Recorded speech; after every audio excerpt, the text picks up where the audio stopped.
நபிமார்களுக்கு சில சிறப்புகள் கொடுக்கப்பட்டிருக்கும். அந்த சிறப்பு வந்து நமக்கு இருக்காது. அப்படி நெறைய விஷயங்கள நீங்க பார்த்திருப்பீங்க. ஆனா, நமக்கு சில சலுகைகள் இருக்கு. அது நபிமார்களுக்கே கிடையாது. அப்படி ஒரு விஷயம் இருக்கு. அது என்னன்னு தெரியுமா? நம்மளுக்கு இருக்கிறது நபிமார்கள் ஆமாமா. 5 வேள தொழுகையா? அது எல்லாருக்குமே இருக்குல்ல. அது நபிமார்களும் தொழணும், நாமளும் தொழணும். கடைசி நபி தான் 5 நேரமா மாத்துனாங்க. அத அதனால எப்படி கேட்டேன். சொல்றேன்னா, இப்போ முகமது நபி ஸல்லல்லாஹு அலைஹி வஸல்லம் அவங்கள எடுத்துக்கிட்டீங்கன்னா, அவங்களுக்கு 11 திருமணம் முடிக்க அனுமதி வழங்கப்பட்டிருக்கு. அது ஆமாங்க. மத்த யாருக்குமே அந்த சலுகை கிடையாது. அப்படியா? நிஜமாலுமே இல்லையா? 11 திருமணம் நான் யாருக்கு? இருக்குன்னு நினைச்சிட்டு இருந்தேனே. ஐயோ! அப்படி வேற பிளான்ல இருக்கீங்களா? கல்யாணம் ஆயிடுச்சா உங்களுக்கு? ஆயிடுச்சு. எத்தன? 1 தான். அடுத்த பிளான் எப்ப? வாய்ப்பில்ல. நீங்க 11 இருக்குன்னு நினைச்சிட்டு இருந்தீங்கன்னா, வாய்ப்பில்ல. அப்ப வாய்ப்பில்ல. 11க்கு ஆசைப்படலாமா? இல்ல இருக்குன்னு நினைச்சிட்டு இருந்தேன். சரி, ஓகே. இல்ல, இல்ல. ஆசைலாம் பட மாட்டேன். மத்தவங்களுக்கு வந்து 4 அதிகபட்சமா 4 தான் அனுமதி. ஓகே. இப்படி ஒரு சிறப்பு வந்து நபிமார்களுக்கு இருந்துச்சு. அதாவது ரசூலுல்லாஹி ஸல்லல்லாஹு அலைஹி வஸல்லம் இருந்துச்சு. நமக்கு கிடையாது. ஓகே. அதே மாதிரி ஒரு சலுகை வந்து நமக்கு இருக்கு. எக்ஸாக்ட்டா அத சொல்லல. அந்த மாதிரி ஒரு சலுகை நமக்கு இருக்கு. ஓகே. அது நபிமார்களுக்கு இல்ல. முகமது நபி ஸல்லல்லாஹு அலைஹி வஸல்லம் அவர்களுக்கு இல்ல. மத்த எந்த நபிமார்களுக்கும். ஓகே. தெரியல கரெக்ட்டா. நல்லா யோசிங்க. நானும் நிறைய கேட்டிருக்கேன். ஆனா இது ஞாபகம் வரல. என்னன்னு கெஸ் பண்ண முடியலையா? நம்ம புரியல. நம்ம தப்பு செஞ்சா அல்லாஹ் மன்னிச்சிருவா. அதுவே நபிமார்கள் வந்துட்டு தப்பு செஞ்சா பாவம் மன்னிப்பு கேட்டாதான் அப்படி கிடையாது. தாவா சொல்றதுக்கு தான் நமக்கு கூசப்பட்ட பொறுப்பு. நமாஸ்.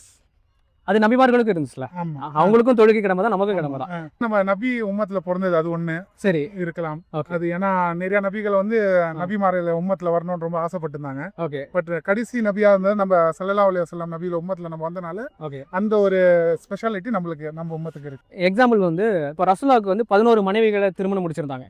ஓகே. அது மாதிரி நமக்கு அந்த சலுகை கிடையாது. நாம 11 மனைவிகளா திருமணம் முடிக்க முடியாது. முடியாது. உங்களுக்கு எத்தனை மனைவி? ஒண்ணுதான். ஒண்ணுதான். ஓகேவா? நாம 11 மனைவிகள் திருமணம் முடிக்க முடியாது. நமக்கு 4 மனைவிகள் நாளுக்கு அலௌட் இருக்கு. ஓகே. அந்த நாளுக்கும் ஃபர்ஸ்ட்க்கு பர்மிஷன் வாங்கணும். ஓகே. செகண்டுக்கு அப்ப பர்மிஷன். தெளிவா இருக்கிறீங்க. ரைட். ஓகே. ஓகே. அப்ப இது மாதிரி ஆமா. நபிமார்களுக்கு வழங்கப்பட்ட ஒரு விஷயம் நமக்கு கிடையாதுல. ஆமா. சேம் இதே மாதிரி நமக்கு வழங்கப்பட்டிருக்க ஒரு விஷயம் வந்து நபிமார்களுக்கு இல்ல. அது ப்ராஃபட் முஹம்மது ஸல்லல்லாஹு அலைஹி வஸல்லம் அவர்களுக்கும் இல்ல. அவங்களுக்கு முன்னாடி வந்த இறை தூதர்களுக்கும் இல்ல. அது என்ன சிறப்பு? இன்னும் உங்களுக்கு வேணா நான் க்ளூ ஒன்று தரேன். இது வந்து ஒரு பொருளாதாரம் சம்பந்தப்பட்டது. பொருளாதாரம். ஆமா. பொருளாதாரம். நல்லா யோசிங்க.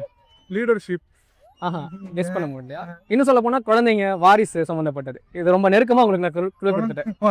நபிமார் ரசூலுல்லாஹி இல்லாத சலுகையா? ஆமா. அவங்களுக்கே இல்லாத சலுகை நமக்கு இருக்கு.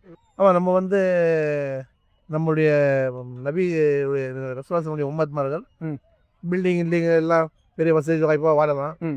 அவங்களுக்கு அந்த வாய்ப்பு எல்லாம் தந்துக்கிறான். மற்ற உம்மத்தாருக்கு அந்த மாதிரி கிடையாது. ஓகே. சில பேர் அந்த நிலைகளில் துளை போட்டு அவங்க வாழ்ந்துக்கிறாங்க. ஓகே. சில பேர் காற்றுல அப்படிலாம் வாழ்ந்துக்கிறாங்க, மரத்தில் வாழ்ந்துக்கிறாங்க.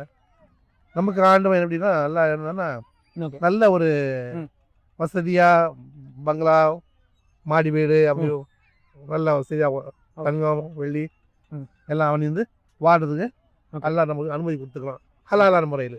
ஓகே. நீங்க ரொம்ப நெருக்கமா வந்துட்டீங்க பதிலுக்கு. நீங்க சொல்றது எனக்கு புரியுது. அதாவது நபிமார்கள்லாம் வந்து முகமது நபி எடுத்துக்கிறீங்க, வசதி வாய்ப்பு இல்லாம வாழ்ந்தாங்க. நாம இன்னைக்கு நம்ம அவங்களோட வசதியா ஓகே அதே சலுகைன்னு அப்படி சொல்றீங்க. ஆனா நீங்க நெருக்கமா வந்துட்டீங்க. இது இன்னும் நான் உங்களுக்கு ஒரு க்ளூ தரேன் அப்படின்னு சொன்னா, இது வாரிசு சம்பந்தப்பட்டது. தகஜத் தொழுகைன்னு கேள்விப்பட்டிருக்கேன். அது தகஜத் தொழுகை வந்து அது எல்லாருக்கும் தானே. உலகத்துல எல்லாம் நம்மளுக்கு எல்லா இதுவும் கொடுத்துருக்கான். எல்லா வசதி வாய்ப்பையும் நம்ம கொடுத்துருக்கான். அவங்களுக்கு அந்த இது இல்லை. ரசூல்லா அவங்க வாழ்ந்த காலத்துல அது கிடையாது. உங்களை கெஸ் பண்ண முடியுதா? புரியலையா? தெரியலையே. நல்லா யோசிங்க. லோன் வாங்குறோம். அதுவா? இல்ல லோன் இல்ல. அது யாருக்குமே அது நமக்கு சிறப்பு இல்லல்ல. இல்ல. நம்ம தேவைக்கு செய்யறோம். நமக்கு வந்து அவங்களுக்கு வந்து வர பண மசெல்லாம் வந்து பங்கிட்டு கொடுக்க முடியாது. சூப்பர். நம்மளுடைய வாரிசுக்கு வந்து அது பங்கிட்டு கொடுக்கும். ஓகே. ஓகே. மாஷா அல்லாஹ். நிறைய பேர்ட்ட கேட்டோம். நீங்க தான் இந்த விஷயத்தை கரெக்டாக கண்டுபிடிச்சீங்க. கிட்டத்தட்ட இது கொஞ்சம் கஷ்டமான கேள்வி தான். நிறைய பேர் கெஸ் பண்ணல. நீங்கள் கெஸ் பண்ணிக்கிங்க. உங்களுக்கு சுன்னா ஷாப்பிங் வழங்கக்கூடிய 2 பரிசு. ஒன்று வந்து ஒரு ஜூஸு ஒரு பக்கம் அப்படிங்கிற சுன்னா ஷாப்பிங்கோட இந்த புஸ்தகம் உங்களுக்கு பரிசு. இன்னொன்று வந்துட்டு சுன்னா ஷாப்பிங் வழங்குற தொழுகைக்கு பின்னால் ஓதக்கூடிய துவாக்கள் அப்படிங்கிற இந்த திக்ருகள் போஸ்டர் வந்து உங்களுக்கு பைசா வழங்குறாங்க. பாரகல்லா ஃபிக். ஓகே. நான் ஆன்சர் சொல்லிட்டு போனேன்.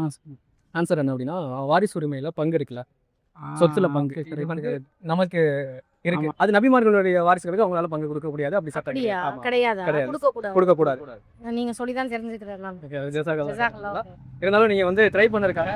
உங்களுக்கு ஒரு சின்ன பிரைஸ், உங்களுக்கு வந்து ஒரு சின்ன பரிசு muslimkids.com வழங்கக்கூடிய 99 மீன்ஸ் ஆஃப் ஸ்மால் இஸ்லாம் அவங்களுக்கு சின்ன பிரைஸ் ஓகே ஜஸாகல்லாஹ் ஹைர். அது வந்து நபிமார்கள் நபிமார்கள் கிடையாது. அவங்க வாரிசுகளுக்கு அவங்களோட சொத்துல பங்கு கொடுக்க ஓ முடியும். ஓகே ஓகே நைஸ் ஓகே இன்ஷால்லா ஜஸாகல்லாஹ் ஹைர். நான் தெரிஞ்சுப்போம் இன்ஷால்லா. கண்டிப்பா அதெல்லாம் நல்ல விஷயம் நீங்க வந்து இவ்வளோ தூரம் எக்ஸ்பிளைன் பண்றது சரி. தீனுடைய சம்பந்தமா இன்னும் நிறைய எக்ஸ்பிளைன் பண்ணுங்க சூப்பர் ஜஸாகல்லாஹ் ஹைர்.